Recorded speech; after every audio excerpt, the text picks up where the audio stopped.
tended her until the very end. It was their duty. But more than that, they loved her. Clothed in black and grey, they had marched the final procession to the gallows. Struggling to keep her stiffening limbs aloft, the women now lay the Queen's body to rest on the floor before the altar. It was day. The candles were not yet lit. Absurd and unsure, Lady Grace Fairfax cradled the head as a babe. As the others looked to her, she placed it next to the exposed collar. Eyes closed and lips parted. She didn't look like Anne at all.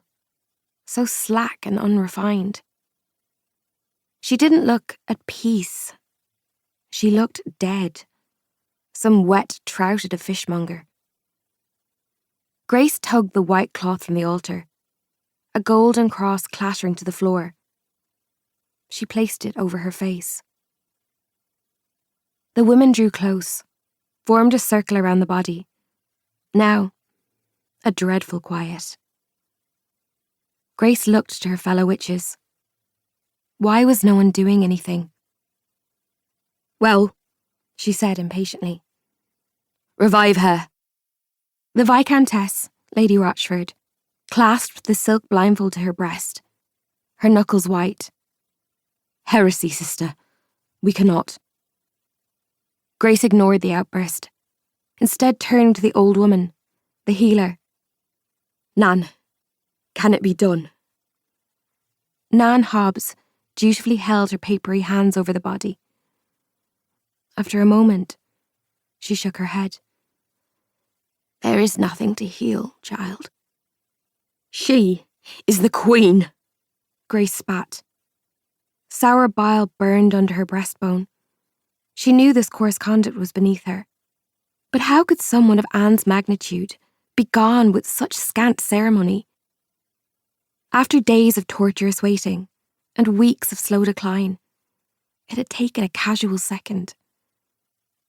Lady Jane Rochford, now Grace supposed their de facto leader, passed through what thin daylight filtered through the stained glass windows of St. Peter ad Vincula.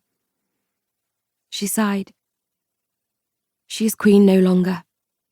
Seymour's girl will be upon the throne by week's end. No queen of mine, Lady Marjorie breathed, crouching at Grace's side. Nor mine, agreed Grace. There followed yet more silence. The air in the church felt oddly relaxed, and Grace found it disrespectful.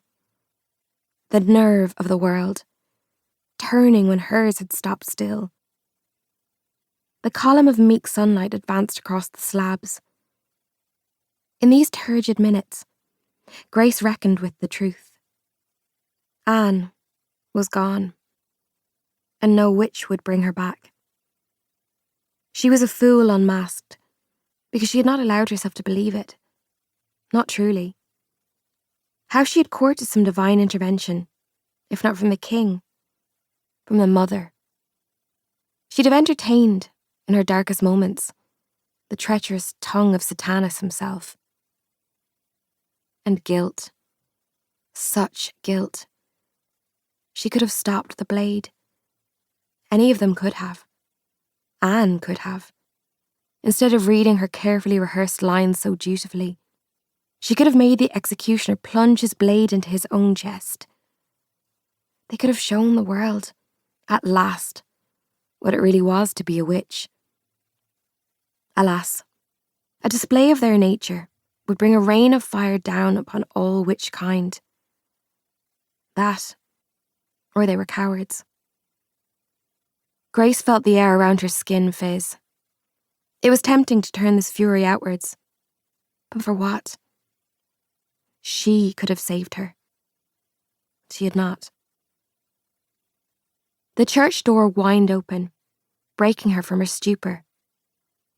Isabel and Temperance, returning from the White Tower, carrying between them a plain wooden box. "What is this?" "Where is the coffin?"